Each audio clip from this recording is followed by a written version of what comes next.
For a generation of Americans, December 7, 1941 was the date that would live in infamy. That, of course, was the moment when America was humiliated by the surprise attack at Pearl Harbor, the event that awoke the sleeping giant and hurled a generation of young Americans into World War II. And then there was September 11th, 2001, and the terror attacks that defined what became known as the War on Terror. But for Israelis, their darkest hour fell much more recently, October 7th, 2023, or Black Sabbath as some now call it, the moment when their world was erased and redefined forever. Tonight we'll meet a courageous woman who's been warning the world of the creeping dangers of the terrorists she and her community have faced for decades. She's lost countless friends and loved ones to death and kidnapping, and in many ways has become their voice. From Israel, Chen, Abrams, Kotler on tonight's State of Independence.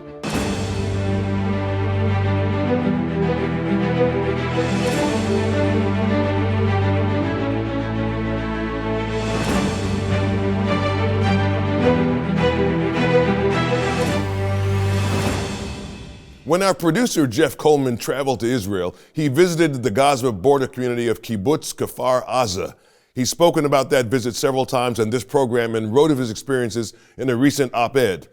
In it, he described the warmth and hospitality of this tiny community of some 600 residents and a conversation with a woman who left him changed forever, Chen Abrams Kotler. For years, Chen has been giving tours of her community to visiting congressional delegations and American leaders from across the country. She shows them the rocket fragments recovered from their front yards and points to colorful bomb shelters designed to save the lives of parents and children during an attack. Recently, people like Elon Musk, Mike Pence, and a host of celebrities and leaders have been traveling to Kfar Aza to see the horrors of what happened there on October 7th. It's a place and a story that should never be forgotten. Chen, we are so deeply honored that you can join us tonight. Welcome to State of Independence. Thank you, Joe. Thank you for asking me to join you today. We're so glad you're here. And you recently, you recently met, I believe, Jared Kushner and Ivanka Trump when they visited Israel. Is that right? Yes, I had the privilege of meeting them briefly when they visited my kibbutz. Yeah, what did you show them when you were there? I think at the top of our priority right now is the return of our hostages. There are at the moment 136 hostages being held in Gaza by Hamas terrorists. Out of these 136, 5 are from my kibbutz. And like you see, I've been wearing the dog tags all the time. Yeah, why do people in your kibbutz have to wear the dog tags? Tell our viewers what the dog tags mean. On the dog tags it says, "Our heart is captive in Gaza. Bring them home now." And this is my kibbutz edition. Says here, Kfar Aza is my home. And for us, the feeling that 5 of our people are still in Gaza, not far from where they were kidnapped on October 7th, is like a big hole in our chest. We feel as a community that it's our duty to continue fight, to bring them home, to their family, to their parents, to the grandchildren, and people that were taking in their pajamas, in their underwear on October 7th from their houses, not doing harm to nobody. Yeah. 4 young adults and 1 of our elderly members. And when I met Ivanka and Jared Kushner, this is what I requested them, to help us bring our people back home. And I even gave Ivanka this plaque of my kibbutz, of Kfar Aza is my home, hoping that she will wear it and remember my request. So, Chen, tell me what life was like before October 7th in your kibbutz. A lot of our viewers may not be familiar. I've been to Israel and have visited a kibbutz, but tell our viewers what life was like before October 7th, and tell them a little bit about your special community, your kibbutz, Kfar Aza. So my kibbutz is about a mile from the Green Line, from the border with Gaza. and it was established in 1957. It was desert. A group of people, pioneers, among them my aunt and my uncle, established this kibbutz. And today, if you walk, I wish we could meet at my home now, where I am, and you would see how beautiful and green it is. And it used to be the place where for kids is like safe to run outside. And me as a person who grew up here from very, very early age,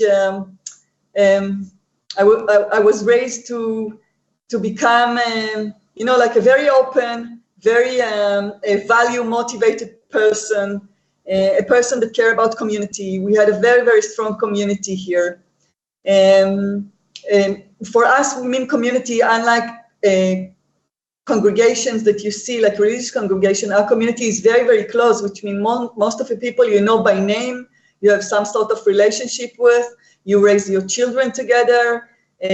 My door is always open towards my neighbors. Their kids is like my kids. I don't even lock the house if I'm inside, only when I go to bed. It's a very, very welcoming. I always used to say the kibbutz is the best place to raise kids and dogs. Yeah. Because they can both run free. Yeah, so sweet.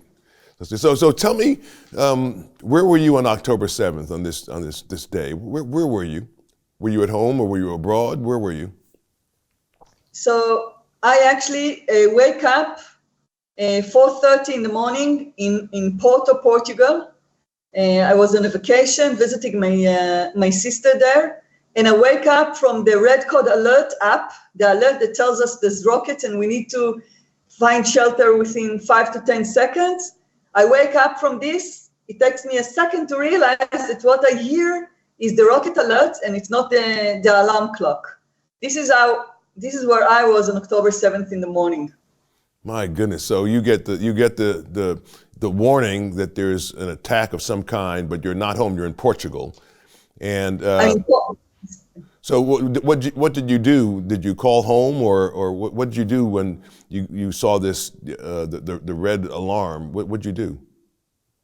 So immediately I look at the phone. I see a message from my dad, and my dad is sending a picture on the family chat of the Iron Dome interception. Wow! Meaning he's somewhere in the fields. Almost every morning, my dad and myself our exercise hours. Sport routine is starting a few kilometers walking in the fields. And many times we had red code alert and interception and rockets above our head. And he's recording a message, Chen, something like this never happened to us. It's extreme. And then I call him and I tell him, run home. Try run from one secure room, from one shelter to the other, and call me as soon as you get home.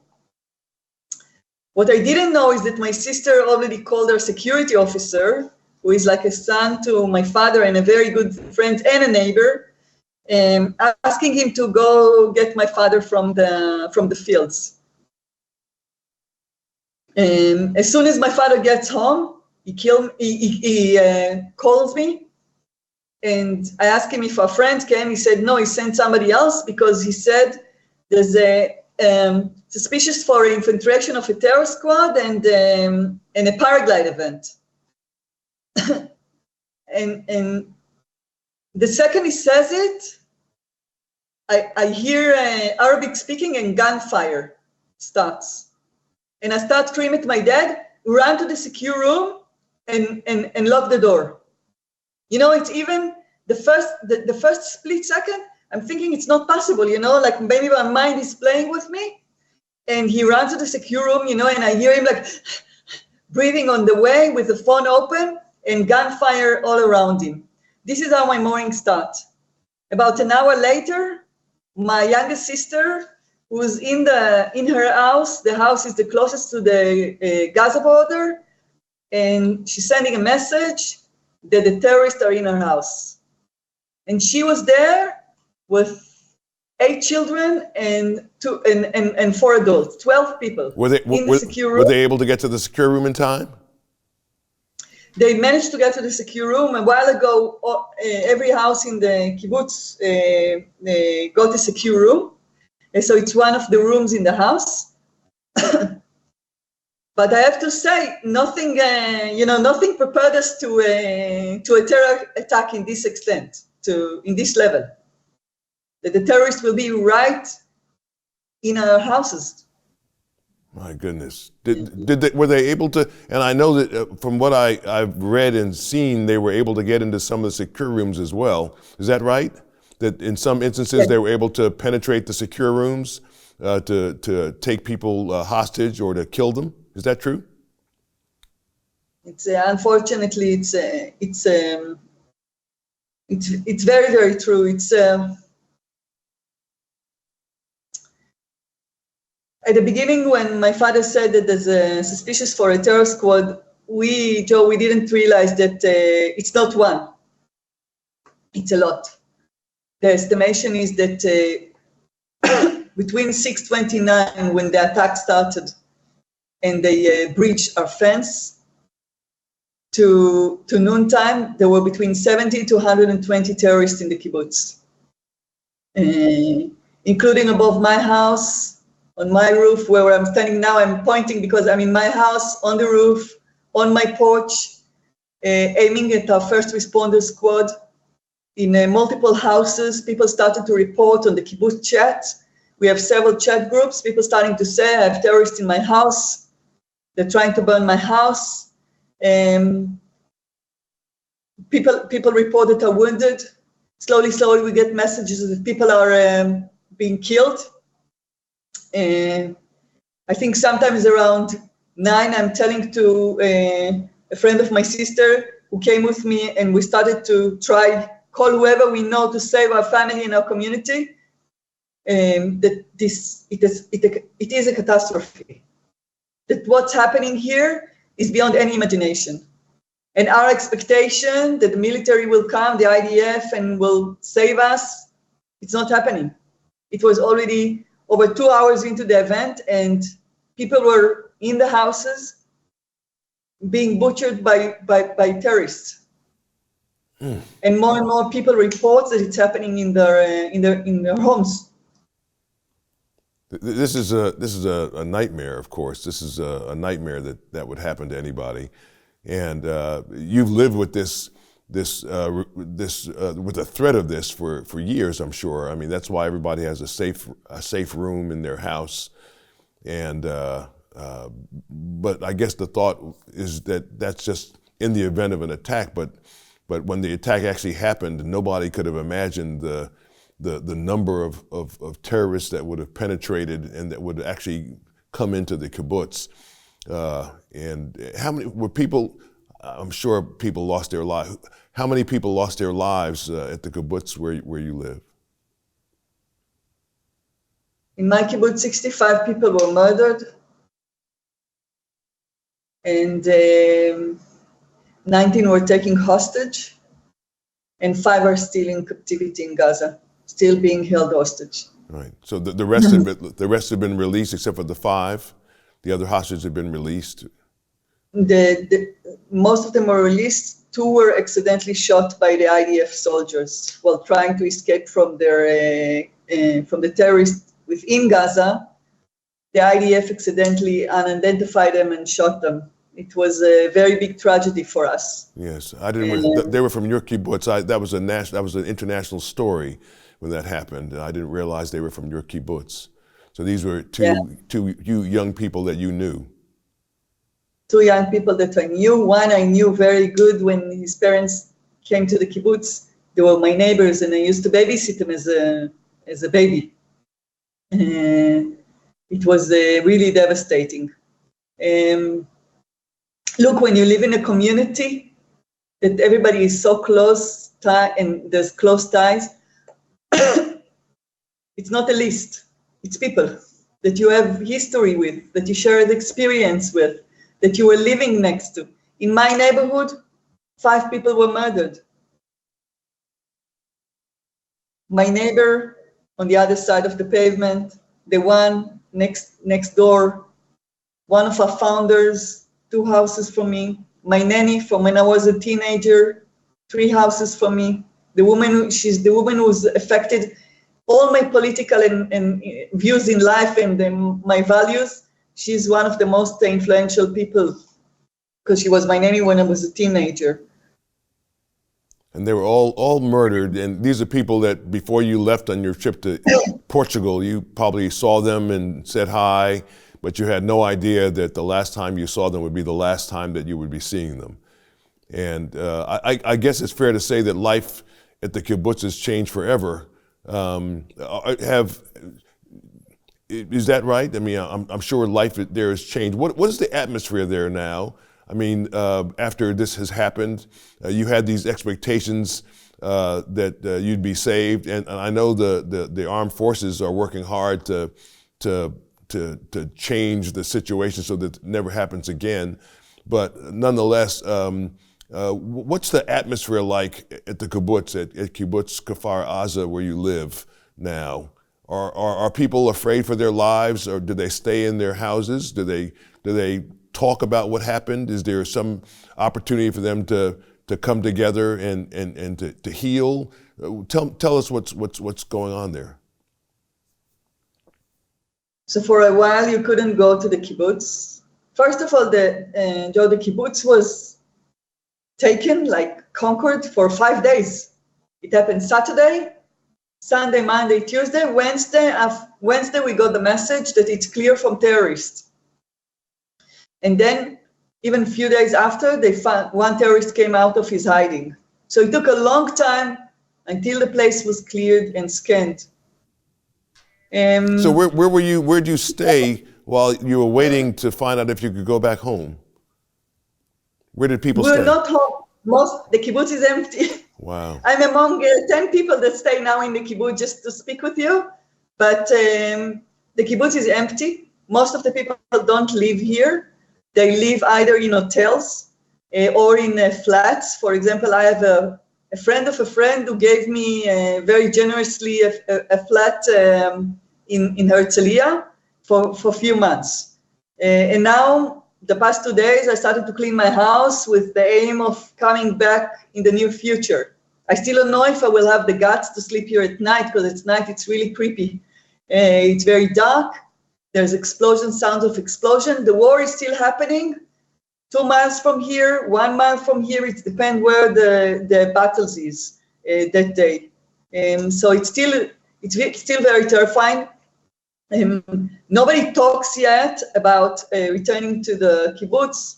The estimation is that it will take about 2 years until everything will be restored, and we can start go back into our houses and live here as a community. In between, I can tell you that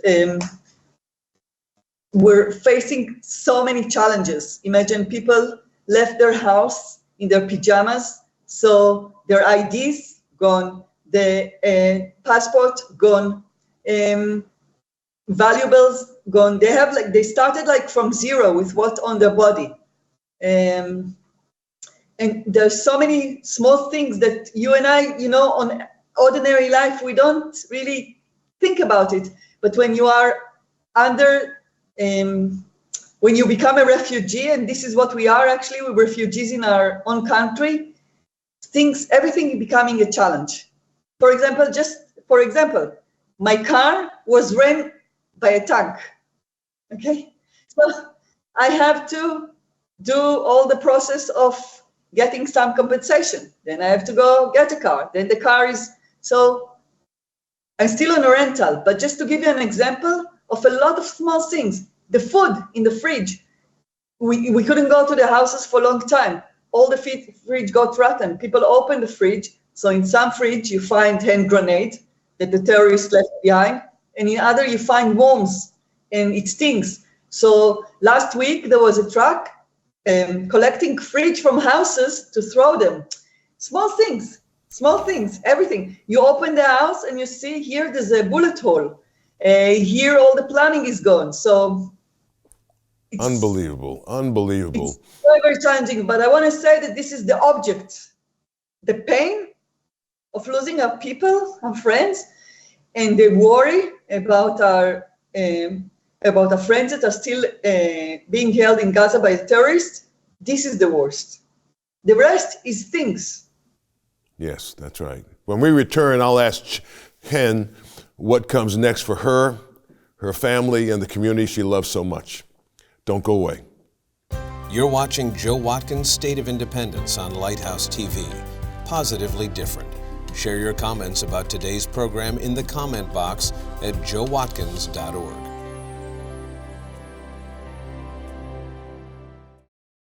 Welcome back to State of Independence. We're with a very special person, Chen Abrams Kotler, a resident of one of the hardest hit Israeli communities during the brutal murder and kidnapping terrorist invasion of October 7th, 2023. As we record this program, she's still processing, grieving, and praying for the return of members of her community held hostage by the terrorists. Chen, what comes next? So the kibbutz is still empty. You are with us right now from the kibbutz, but there are only about 10 people there out of what would normally be about 600 people, and people are scattered, living in apartments or flats, or with neighbors or in hotels. What comes next? What do the next weeks? If it's not going to be restored for another 2 years, what do the next 2 years look like for you and for your neighbors and community members? Oh, it's a very, very big question. I think I will speak for myself. First of all, this event, October, the atrocities, the surprise, the horror, the cruelty of October 7th was beyond any imagination. I think of us and of whoever define himself as human being who care about others. There's no protocol, Joe, for thing that we can say, okay, now we will do that. You know, with the rocket, we live under rocket. My son was raised under rocket. My nephews and nieces, the 9 of them here in the kibbutz, were born and raised under rocket. We knew how to live when there's a rocket attack. For this, we were not prepared. So I want to be honest and say that it's a big unknown. With that, my community is doing a lot of effort to reorganize and define periods of time between now and the summer, and then in the summer maybe going to a temporary caravan site, and then within 2 years, more or less, come to the kibbutz. But also with this, there's challenges, and there's sometimes disagreement, and people have different needs, and people are so wounded that it takes a lot of effort to regroup yourself, your family, your children, your spouse, and figure out what to do. Some people already go back to work. The kids started to go to school in the center of Israel, where in Kibbutz Shfaim, where half of the kibbutz is staying. Slowly. And we're very, very busy with the return. We're working towards the return of the hostages to keep it in everybody's awareness, going to rallies, being interviewed, speaking to you now, asking people to help us.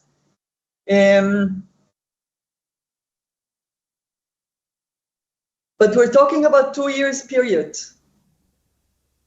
Wow. I know that's such a challenge. Well, Chen, your courage and grace and the bravery of your beautiful community is a light in a world that often feels so very dark. It was a privilege to have you on the program today, by the way. And may God continue to protect you and the people of Kibbutz Kfar Aza in the hard days ahead.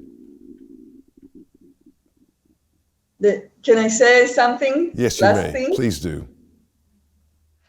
The last thing I wanted to say that when I was a child here in the kibbutz, I was growing up where I could go to the beach in Gaza, and Palestinians used to walk in the kibbutz, and we were neighbors in the good sense of the word neighbor. You know, you don't always like your neighbor, but you find a way to get along. I have to say that October 7th compromised a lot of my beliefs. I made a decision to put my heart, my feelings, to lock them down, and to lock down my political views and ideologies. until the time will come and I can deal with them.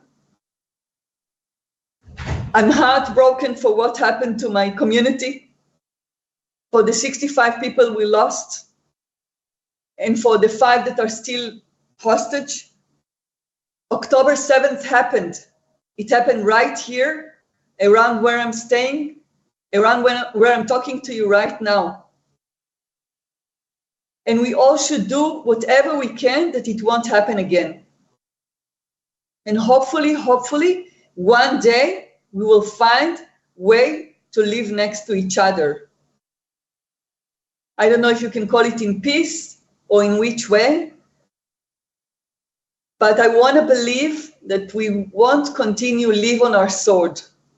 And I want to believe in the human beings on both sides. Chen Abrams Kotler. We'll be right back with our great producer, Jeff Coleman. Learn more about Joe Watkins and the mission of this program at joewatkins.net. And tell Joe what you thought about today's program in the comment box. And now let's talk to our great producer, Jeff Coleman.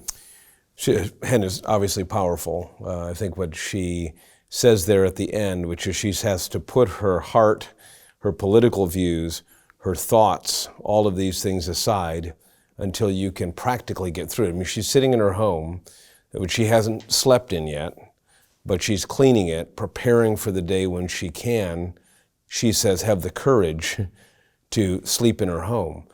We think about trauma in such different terms, but when you're looking out at charred homes of your neighbors, you know specifically where you have lost loved ones as you walk past a spot in your yard or in the neighbor's yard or across the street. It's a very different level of trauma.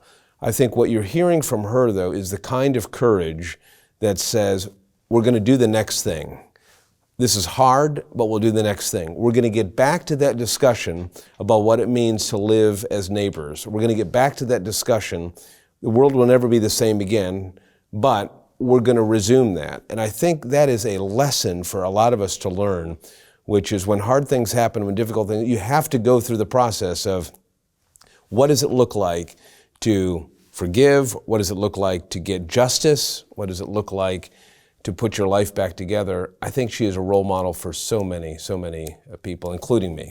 Yeah, wow, amazing. Yeah, Chen Abrams Kotler. Well, Israel and the troubles of the Middle East might feel a million miles away, or maybe they've been overwhelming you with fear and anxiety. Maybe you're watching the show because you can't stand the silence of your empty home or hospital room. Here's what God promises to those who place their total confidence in Him. You will keep him in perfect peace whose mind is stayed on you because he trusts in you. If tonight's program helped you understand the world a little better or empathize with someone struggling in another time zone, if it encouraged you to speak out where perhaps you've been silent, let me know.